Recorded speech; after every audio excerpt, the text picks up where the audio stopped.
Happy new year my moments and magic family.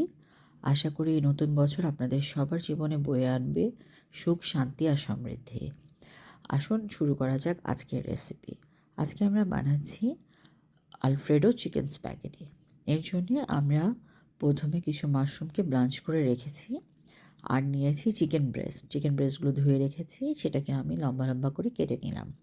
নিয়ে অন্য একটা পাত্রে রেখে দেবো।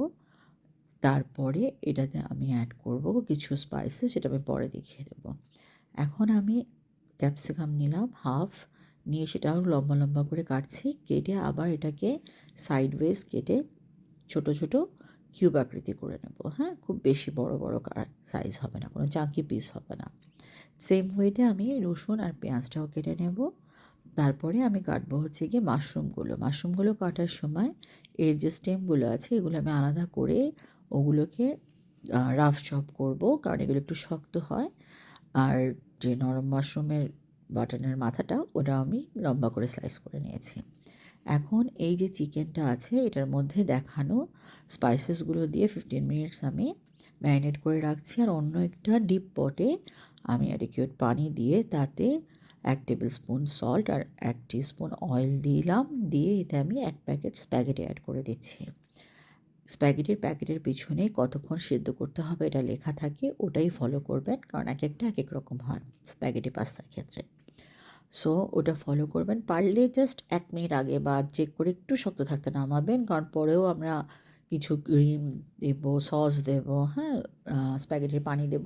এটার কারণে দেখা যায় যে একটু নরম হয়ে যেতে পারে।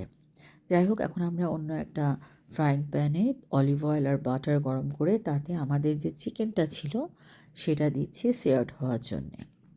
এরপরে এটাতে আমরা মাশরুম অ্যাড করবো এবং ভালোভাবে সিয়ার্ড করব। এই পর্যায়ে আপনাদেরকে আবার মনে করিয়ে দিচ্ছি, আমার রান্নাগুলো যদি ভালো লাগে, আমার ভিডিওগুলো যদি আপনারা পছন্দ করেন, please subscribe, like and share.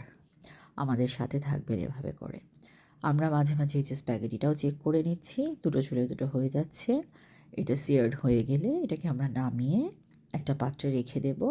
দিয়ে এই সেম ফ্রাই প্যানেই আমি তৈরি করে নেব আলফ্রেডো সসটা। ঠিক আছে? আলফ্রেডো সস তৈরি করার জন্যে আমাকে আবার অলিভ অয়েল আর বাটার নিতে হবে। এবার আমি একটু বাটার বেশি নেব। বাটার নেব 1 টেবিল স্পুন বা তার চেয়ে একটু বেশিও নিতে পারি। নিয়ে অলিভ অয়েল আর বাটারটাকে ভালো করে গলিয়ে নেব। তারপরে তাতে দেব হচ্ছে গিয়ে একদম মিডিয়াম থেকে লো হিটে রেখে 1 টেবিল স্পুনের মতো ময়দাটা অ্যাড করে খুব ভালো করে নাড়তে হবে। হ্যাঁ, এখানে যদি আমি কোনো সসপ্যান ইউজ করতাম তাহলে আমি উইক্স দিয়ে ইউজ করতাম। আমি যেহেতু একটা ফ্রাই প্যান যেটা ইউজ করছিলাম ওটাতেই দিয়েছি, যাতে চিকেনের ফ্লেভারটাও এটার মধ্যে ঢুকে আসে মাশরুম আর চিকেনে।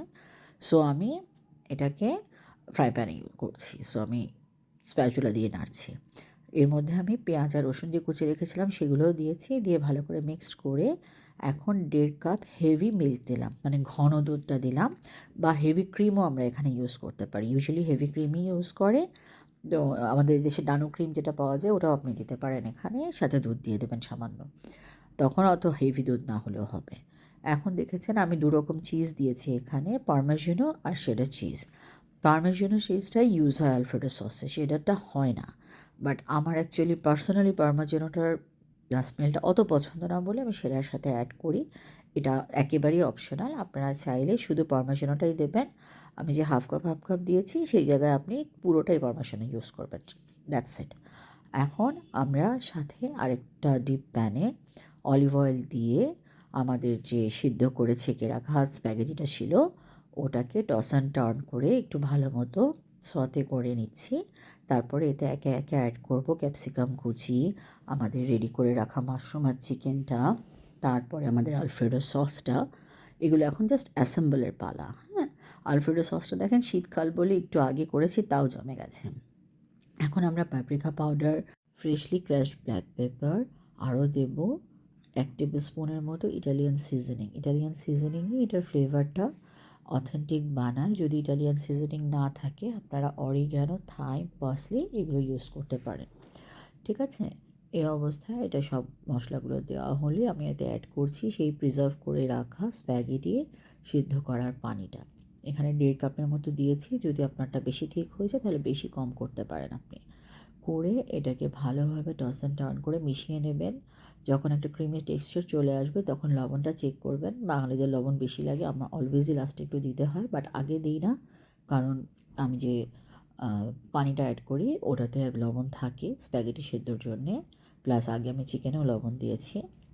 এই পর্যায়ে আমি যখন লবণ টবণ সব ঠিক থাকবে এটাকে নামিয়ে ডিশ আউট করবো, করে সার্ভ করব, এনজয় করব মজাদার স্প্যাগেটিটা নতুন বছরে আমার ফ্রেন্ডস আর ফ্যামিলির সাথে। Thank you very much.